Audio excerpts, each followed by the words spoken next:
And today I wanted to show you how an overgrowth of Candida leads to endotoxemia, or a condition where the bacterial toxin, or endotoxin, known as lipopolysaccharides, accumulates in the bloodstream. Lipopolysaccharides are large molecules made of fats and sugars that are found on the outer bacterial membrane of most antibiotic-resistant bacteria.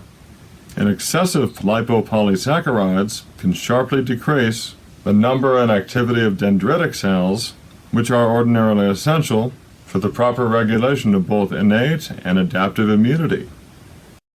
Endotoxemia typically occurs as the result of a heavily inflammatory diet, and as just one example, intestinal endotoxemia contributes to the development of alcoholic hepatitis, or alcohol-driven liver inflammation, and stress, bacterial overgrowth, and intestinal permeability, what we know as leaky gut syndrome, all contribute heavily to it.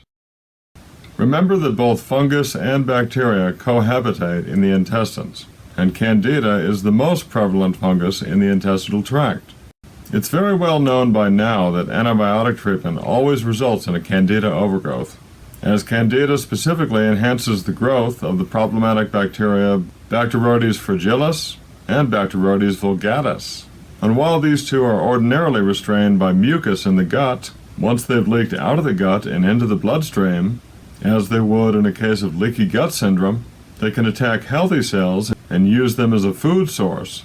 Additionally, Bacteroides fragilis and vulgaris both release enzymes that break down the sugar mannan, which is abundantly found on Candida's fungal surface.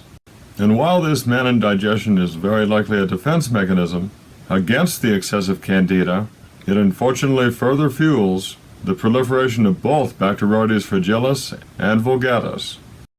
Antibiotics can also sharply reduce the intestinal population of regulatory T cells, which otherwise modulate Candida levels, so maintaining optimal butyrate levels through either regularly eating dietary fiber and/or taking some original flushing niacin, which activates the same receptor as butyrate, can help to restore your T cell count.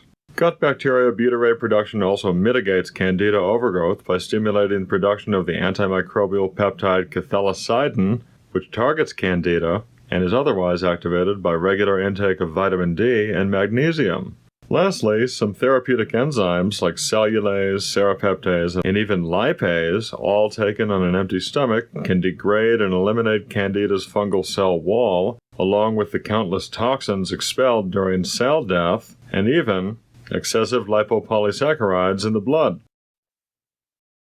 I hope you can now see the interplay between Candida and gut bacteria, and how endotoxins contribute to Candida proliferation. And while antibiotics, sugar, and refined carbs are all primary driving forces behind a Candida overgrowth, endotoxemia is also a considerable part of it. And this is just another reason why, once again, when fighting Candida, you need to be patient and persistent.